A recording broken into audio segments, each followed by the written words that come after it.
নমস্কাৰ সকলোকে স্বাগতম জনাইছো যিসকল শিক্ষাৰ্থীয়ে পলিটেকনিক পঢ়িব খোজে তেওঁলোকৰ বাবে এই ভিডিঅ'টি অতিকৈ গুৰুত্বপূৰ্ণ ডাইৰেক্টৰ অফ টেকনিক্যাল এডুকেশ্যন অসমৰ ফালৰ পৰা এই যে 3 বছৰীয়া ইঞ্জিনিয়াৰিং এণ্ড টেকনলজি কোৰ্স আছে এই শিক্ষাবৰ্ষৰ কাৰণে অৰ্থাৎ 2025-26 শিক্ষাবৰ্ষৰ কাৰণে এডমিশন নটিফিকেশন প্ৰকাশ কৰিছে আৰু এই যে 3 বছৰীয়া ইঞ্জিনিয়াৰিং এণ্ড টেকনলজি কোৰ্স আছে ইয়াৰ যে যোগ্যতা এলিজিবিলিটি ক্ৰাইটেৰিয়া হৈছে HSLC or its equivalent examination অৰ্থাৎ হাইস্কুল শিক্ষান্ত পৰীক্ষাত উত্তীৰ্ণ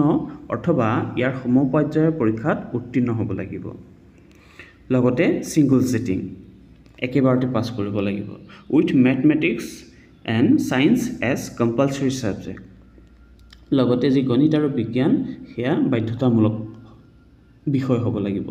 আৰু যে হাইস্কুল শিক্ষান্ত পৰীক্ষা আছে তাত ম্যাথমেটিক্স আৰু সায়েন্স এটা বাধ্যতামূলক সাবজেক্ট আৰু এই গণিত আৰু বিজ্ঞানত কিমান পাৰ্সেন্টেজ থাকিব লাগিব এভাৰেজ ইয়াতে উল্লেখ কৰি দিছে জেনাৰেল আৰু OBC MOBC কাৰণে এই যে গণিত আৰু বিজ্ঞান ইয়াৰ যে এভাৰেজ পাৰ্সেন্টেজ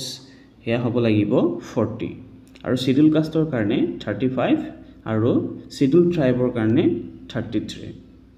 আৰু ইয়াত যে মিনিমাম এজ লিমিট বয়সৰ সীমা হেয়া হৈছে 31/12/2025 তাৰিখৰ ভিতৰত 16 বছৰ হ'ব লাগিব আৰু আপাৰ এজ লিমিট নাই এপ্লিকেশন ফিজ হৈছে 300 টকা আৰু লগতে থাকিব বেংক চাৰ্জ যে ইম্পৰ্টেন্ট ডেডলাইন অৰ্থাৎ ফৰ্ম ফিলআপ কেতিয়া ষ্টাৰ্ট হ'ব কেতিয়া শেষ হ'ব ইয়াতে দেখা পাইছা এই নামভৰ্তিৰ কাৰণে আবেদন আৰম্ভ হ'ব 19 মে তাৰিখৰ পৰা আৰু শেষ তাৰিখ হৈছে 7 জুন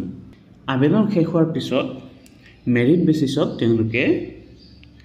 ক্যান্ডিডেটৰ লিষ্ট প্ৰকাশ কৰিব এই 3 বছৰীয়া ইঞ্জিনিয়াৰিং এণ্ড টেকনলজি ডিপ্লোমা গ্ৰহণ কৰিব খোজে তেওঁলোকৰ বাবে খুবেই ইম্পৰ্টেন্ট আৰু যদি তোমালোকৰ লগৰ কোনোৱে এই কোৰ্স কৰিব খোজে তেন্তে তেওঁলোককো জনাই দিবা আজিলৈ ইমানেই ভিডিঅ'টি লাইক কৰিবা শেয়াৰ কৰিবা আৰু আশা ৰাখিছো চেনেলটি সাবস্ক্ৰাইব কৰিবা ধন্যবাদ